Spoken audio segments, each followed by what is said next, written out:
According to a new report, parents feel that 13 is the age when they start to lose control of their children, with 39% saying they don't always know who their children are hanging around with. Now, obviously, we all have kids here. Some of us have girls, some have boys, some have both. And if I start with you, I think the worry that mums of boys have is that they're going to fall in with the wrong crowd, they might get into a gang. There's that sort of worry. That's the thing you're most worried about, that your kids are going to look for excitement, maybe in a gang, and get into drugs and stuff that you don't know what they're doing. I always felt that it wasn't until really the sixth form that I started to really not know what they were up to. The rest of but maybe that was an illusion. Maybe I thought I knew what they were up to, and I didn't. They're just very clever at hiding it. But late teenage, age 16, 17, when they're going into the sixth form and they feel they can tell you what to do and what not to do, and not to stick your nose in their life. And then occasionally you find things in their bedroom that you don't terribly approve of. I remember throwing stuff out onto the lawn and saying, that never appears in the house again. Wow. I didn't really know what it was, but it had an effect. They didn't speak to me for weeks, but there you go.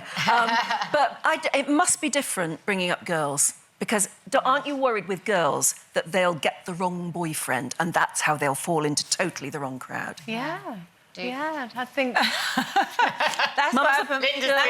That's what happened with Lauren. She met a boy and he wasn't any good for her, really. But also, Lauren, probably, she went right the way through secondary school, did all her exams, she was good as gold, and as soon as she left secondary school, she had a couple of years where she was a bit of a wild child, so she was out drinking quite a lot.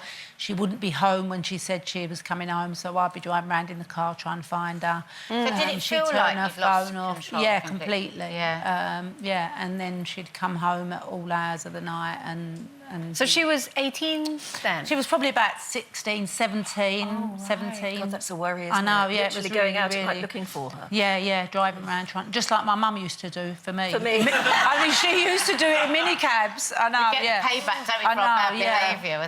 And I sort of had the same with Louis for a little while as well. You know, like he'd go out and switch his phone off, and I've said this before on TV, on Loose Women, was that he'd go to this park, Barnard Park, and he'd be over there hanging around and they'd be drinking and smoking wacky-backy or whatever they were doing over there, I don't know. And I'd get in the car and I'd get to the park, and if he didn't answer his phone, I'd stand there, put the headlights on and put my finger on the horn and beep until he came, and then he'd come running. I love that. But thank God they've all grown out of it and they've turned into... You've probably invested so much in their early years that even though they go wild child for a bit, they come back. Yeah, they do. I think that's the thing, and I think rather than losing control, I mean, Maddie, she's 15 and she's such a good kid. In fact, she gets so worried she'll disappoint me, which is, you know, which is still nice. But I'm at that stage where I'm having to learn to relinquish control because, you know, it's important. I had this conversation with her the other day. I said, you know, Maddie, it's kind of a rite of passage that I don't know every single thing you do. But what I hope is now that I've taught you enough that you're going to make the right choices, you'll make some bad choices and you'll learn from them, but really it's kind of up to them. By 15, you should have instilled in them what's right and what's wrong.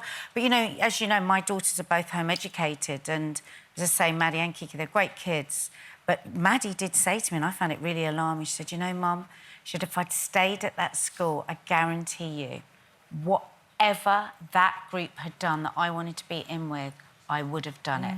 Whether that had been, well, good or anything. I don't want to betray her trust. But whatever was going on, she would have done it, and that put a chill through me. Yeah. It really did. And I think that is the frightening thing, and I think...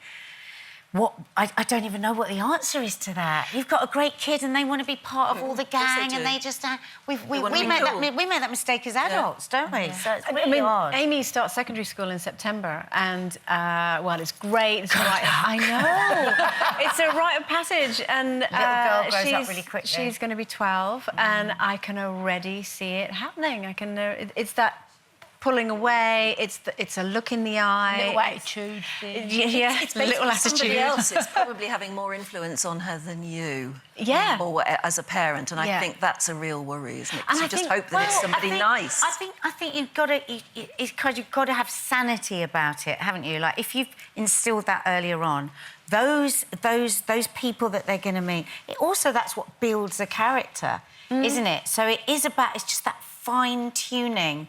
And I always keep my enemies very close to me. Any of their friends I really don't like, they're going to be invited over all the time. Really? Come and hang out. Oh, yes. Oh, yeah, because then if they're near you, at least you close have to a you. better idea what's going on and what the influences are. If you start saying, I don't want you to see that one and I don't want you to see... Bet your bottom dollar that's the one that they're going to see. Make everything. If you really like something, they don't like it, so it's really Can I send Amy to go and live with you for the next 6 years? Well, you know what? It's the power of parents talking to each other, not pretending that their little darling is doing everything perfect. The greatest source of comfort to me and advice is talking to all you guys as well. And when you say, God, yeah, mine's all right, little, as well, and you go, oh, thank God, because there's a lot of pretence, isn't there, I think, between parents, or my one never does Especially with wrong. social media, people post, the perfect families. And they pretend to be the perfect family, and how many are?